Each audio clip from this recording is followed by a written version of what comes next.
नमस्कार, मैं हूँ चेन्या। आज का दिन बेहद खास और खूबसूरत है क्योंकि आज का दिन बेहद खास और खूबसूरत रिश्ते के नाम है, माँ के नाम। एक माँ कितनी चुनौतियों का सामना करती है अपना कर्तव्य निभाने के लिए, ये सिर्फ एक माँ ही जान सकती है। आज के इस खास उपलक्ष्य में हमारे साथ है स्वीटी तोमर, जो कि है social worker, animal lover, content writer और है अंकुर स्कूल की जॉइंट सेक्रेटरी। मैम, आपका बेहद स्वागत है हमारे स्टूडियो में। तो मैम, मेरा आपसे सबसे पहला सवाल यही है, एक माँ का रिश्ता बेहद खूबसूरत होता है और एक माँ अपने बच्चे को बेहद खूबसूरत यादें देती है, तो एक माँ की सबसे खूबसूरत याद क्या है? एक माँ की सबसे खूबसूरत याद, जब मेरी गोद में मेरी बेटी आई तो वो पल मेरी जिंदगी का सबसे खूबसूरत पल था। और मैंने उसे छुआ, गोद में उठाया। उससे बढ़कर पल मेरी ज़िंदगी में दूसरा नहीं हो सकता। वो सबसे खूबसूरत पल था मेरी ज़िंदगी का। एक माँ शादी से पहले का जीवन जीती है, एक माँ शादी के बाद का जीवन जीती है और एक माँ माँ बनने के बाद का जीवन जीती है। तो ये पूरा बदलाव कैसा होता है, क्या होता है, क्या कठिनाइयाँ आती हैं?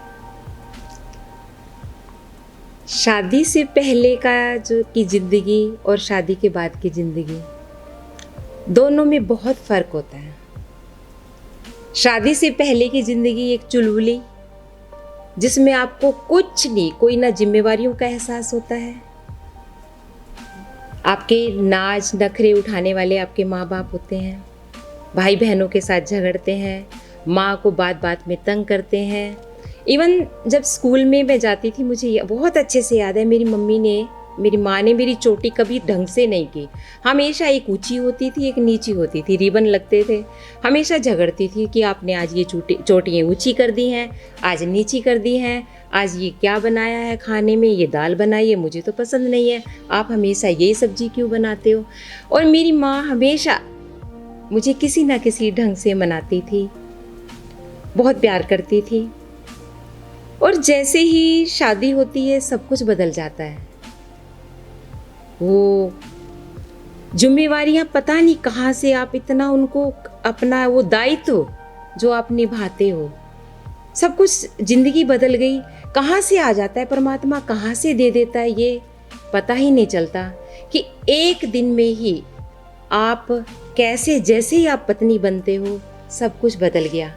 और जब माँ बनते हो तो इतनी जिम्मेवारी है कि आपको एहसास ही नहीं होता कि मैं कभी ऐसी थी, या मेरा वो घर था जहाँ पर मैं इतना हक जताती थी। और अपने आप समझौता और एक माँ का फ़र्ज, पत्नी का फ़र्ज, जैसे कुदरत ने कोई शक्ति आप में ऐसी भर दी और आप उस रास्ते पर निकल पड़े, पता ही नहीं चलता। ये एक माँ ही कर सकती है, एक पत्नी कर सकती है। और जब वो एक बेटी होती है, वो बेटी की ज़िंदगी जीती है। जब माँ बनती है, माँ की ज़िंदगी बहुत अच्छे से, पत्नी होती है, पत्नी की ज़िंदगी। वाकई मैम, माँ खुद में ही एक पूरी शक्ति है। और मैम, मैं अगला सवाल आपसे यही पूछना चाहूँगी, आजकल का समय बहुत जल्दी बदल रहा है और बहुत जल्दी बदलाव आ रहे हैं, तो इसी तरह हर रिश्ते में भी बदलाव आ रहे हैं। क्या एक माँ के रिश्ते में भी बदलाव आ रहे हैं? कैसे? जैसे कि आजकल काफ़ी मॉडर्नाइजेशन, अलग समय है। पहले की जो माँ थी वो अपने बच्चों के लिए खुद खाना बना रही हैं और आजकल माएँ काम पे जा रही हैं। तो एक तरह से समय जैसे बदल रहा है, रिश्ता भी वैसे वैसे बदल रहा है, अपडेट हो रहा है एक तरह से। एक्चुअली माँ का दायित्व तो जो पहले था अब शायद और ज़्यादा बढ़ गया है। पहले संयुक्त परिवार थे, 5-5, 7-7 बच्चे थे, लेकिन माँ की ममता कम नहीं हुई। वो घर के काम भी करती थी, जैसे पहले हैंडपंप से पानी, चक्की चलाना, चूल्हे पे खाना बनाना, ये सब होता था। आज अगर हमारे पास सुख सुविधाएं आ गई हैं, ठीक है, आपने वो मिक्सी ऑन की, जल्दी से आपने मसाला पीस लिया, आटा बना लिया, गैस आ गई, लेकिन इसके साथ साथ आज की महिलाएं घर भी संभाल रही हैं, बाहर भी संभाल रही हैं, कोई भी क्षेत्र अछूता नहीं है। तो आज उनका जो भूमिका है वो ज़्यादा बढ़ गई है। पहले भी थी संयुक्त परिवार में, लेकिन आज भी बच्चों के साथ बाहर को भी संभालना, अपने देश को भी, अपने समाज को भी, सबका दायित्व निभा रही है।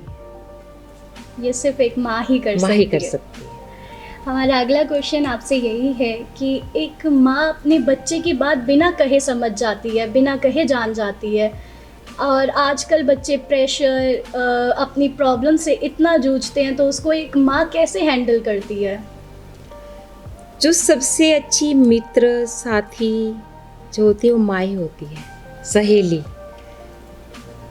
बेटा हो या बेटी, वो जो भी समस्याएं अपने माँ के साथ शेयर कर सकता है या कर सकती है ना, वो कहीं ना कहीं माँ जानती भी है, और वो अपने बच्चे से जो भी उसकी समस्या है वो कोशिश करेगी उसका हर हाल में उसका समाधान ढूंढने की। जैसे अगर बच्चे को माना कि कोई सामान्य से परिवार से है और उस समय उसके पास स्कूल की फीस नहीं है, तो फादर किसी कारण से नहीं ला सके या बेटा कल जमा कर देंगे, लेकिन माँ के पास वो चीज़ होती है जो उसने छुपा के रखी होती है कि ठीक है फादर जब देंगे, लेकिन अब तू ऐसे कर ये फीस ले जमा करा दे, तुझे कोई चीज़ लेके आनी है। या तो उस समय माँ अपना एक अलग से एक अपना बैंक रखती है, छुपा के रखती है फादर से भी।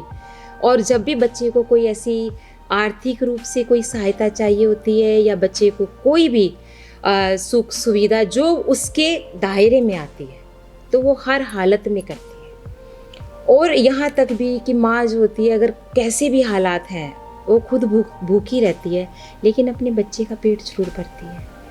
और कहते हैं ना कि जब बच्चा बीमार होता है पूरी रात जो सिरहाने बैठती है, जो पानी की पट्टियाँ रखती है, जो उसका टेम्परेचर देखती है, जो उसके लिए आंसू बहाती है, वो एक माँ ही होती है। वो जो भगवान कहते हैं ना खुद नहीं आ सका तो उसने ज़मीन पर अपना एक रूप भेज दिया, तो वो रूप माँ का होता है। माँ माँ ही होती है। माँ ही होती है। वैसे तो हर कोई सपने देखता है, हर कोई सपने अपने पूरे करना चाहता है, पर एक माँ होती है जो अपने सपने तोड़कर अपने बच्चों के सपने बनाती है। तो इस बारे में आप क्या कहना चाहेंगी? ये बात बिल्कुल सही है कि माँ जैसा तो कोई दूसरा हो ही नहीं सकता। आपने देखा होगा ना कई बार जो घरों में साफ सफाई का काम भी करती हैं, वो भी उनके भी सपने क्या होते हैं, जो पैसे लेके जाती हैं कई बार महीने में एडवांस कि मेरे बच्चे ने पढ़ना है या मेरे बच्चे को ये चीज़ चाहिए। तो उस समय वो ये नहीं देखती कि मुझे मेरे कपड़े फटे हुए हैं, मुझे इस कपड़ों की ज़रूरत है, लेकिन वो सोचती है कि नहीं मेरे बच्चे को इसकी ज़्यादा ज़रूरत है। तो अपने सपने भूल जाती हैं। अपने सपने नहीं होते, अपने बच्चों के सपनों को अपना सपना समझती हैं। और एक छोटा सा, क्योंकि मैं अपनी ज़िंदगी का एक अनुभव भी शेयर करना चाहूँगी कि मुझे एक पढ़ाई का बहुत शौक़ था और मैंने शादी के बाद अपनी पढ़ाई जारी रखी। फिर मैं एक स्कूल में, अच्छे स्कूल में एक मुझे शिक्षिका की नौकरी मिली, और वहाँ पर जैसे एग्ज़ाम के दौरान एक्स्ट्रा क्लासेस लगती हैं, शाम तक बच्चों को पढ़ाया जाता है। तो एक दिन मैं शाम को बच्चों की क्लास लेके जब मैं घर आई, तो मैंने वो वाक़या मैं कभी नहीं भूलूँगी। मेरे बच्चे स्कूल से आके सर्दियों के दिन, और वो छत पे बैठे थे, और उस समय जब मुझे इतना दुख हुआ उन्हें देख के कि ये भूखे प्यासे रात हो चुकी है, जब तक मैं स्कूल से घर पहुंची अंधेरा हो चुका था। तो बच्चे, उनके चेहरे पे हालांकि कोई वो नहीं था कि मम्मा आ गई बस इतना ही बहुत है। तो मुझे कुछ ना कुछ ये महसूस हुआ कि मुझे कोई आर्थिक कमी नहीं है, कुछ ऐसा नहीं है, मैं अपने बच्चों के फ्यूचर को दाव पे लगा के मैं पढ़ा रही हूँ, तो ये काम तो मैं घर में बैठ के भी कर सकती हूँ, और मेरे बच्चे, कम से कम मेरे बच्चों को समय पे खाना मिलेगा, उनका पालन पोषण सही होगा, उनका भविष्य संवरेगा। तो ये उस रात मुझे नींद नहीं आई, सोचती रही, और अगले दिन मैंने रिज़ाइन लिखा और स्कूल में जाके दे आई। प्रिंसिपल ने मुझे बोला कि आज के समय में नौकरी मिलनी मुश्किल है, और मैंने कहा नहीं, मेरे बच्चे, या तो मेरी कोई परेशानी है, लेकिन जब मेरी कोई परेशानी नहीं है तो ठीक है, मैं अपने सपने घर में बैठ के भी पूरा कर सकती हूँ, मैं अपने बच्चों का भविष्य संवारूंगी। और मुझे एक सेकंड नहीं लगा, मैंने फैसला ले लिया। तो इसलिए एक बात, फैसला लेते हुए अपने बच्चों के लिए वो देर नहीं करती।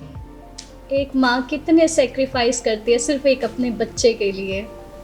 तो मैम, हमारा आखिरी सवाल आपसे यही है, एक माँ जिससे पूरी ज़िंदगी है, क्या उसके नाम सिर्फ एक दिन काफ़ी है? आपका मदर्स डे पे क्या कहना है? नहीं, एक दिन तो नहीं, 365 दिन ही माता पिता को समर्पित हैं। ये तो सिर्फ एक तरीका है अपनी माँ को ये एहसास कराने का कि माँ आपकी मेरी ज़िंदगी में आपका क्या रोल है, आप मेरी रोल मॉडल हो, आप मेरे लिए क्या हो। सिर्फ हम उन्हें एहसास कराते हैं, उन्हें कुछ पल की खुशी देकर। जैसे जिस दिन मदर्स डे पे वो बेचारी, उस दिन उनको बोलो कि आज आपके लिए मैं खाना बनाऊंगी, आज आप रेस्ट करो, एक स्पेशल डे बना दो। डे वो आपको 364 दिन वो आपके लिए करती है, तो एक दिन आप उनके लिए करके देखो कि देखो उनको घुमाने ले जाओ, महंगे गिफ्ट नहीं है तो खाना बना दो, उनके साथ बातें करो, समय बिताओ। बहुत से तरीके हैं उन्हें ये एहसास कराने का, क्योंकि जब तक माँ बाप आपके आशीर्वाद रहता है, उनकी दुआएं रहती हैं, वो जिंदा रहते हैं, तब तक आप सोचो आप इस विश्व के सबसे सौभाग्यशाली इंसान हो, सबसे भाग्यशाली हो। तो इसीलिए मदर्स डे एक नहीं, लेकिन ये एक तरीका है उन्हें अपनापन शो करने का, दिखाने का। धन्यवाद मैम, आपसे मिलकर, आपसे बातें कर कर और एक माँ का कर्तव्य क्या है ये जानकर, और माँ के बलिदान अपने बच्चों के लिए क्या होते हैं ये जानकर बेहद अच्छा, और ऐसा लग रहा है कि हाँ, माँ ही होती है। तो आखिर में हम आपसे यही बोलना चाहेंगे कि माँ भगवान का दिया एक सबसे बड़ा तोहफा है। माँ खुशी है और माँ से ही ज़िंदगी है। रॉबर्ट ब्राउनिंग ने बहुत अच्छी लाइन बोली है, माँ ही प्यार की शुरुआत है और माँ ही प्यार का अंत। जेसी बोस यूनिवर्सिटी की तरफ से आप सबको happy mother's day. Thank you.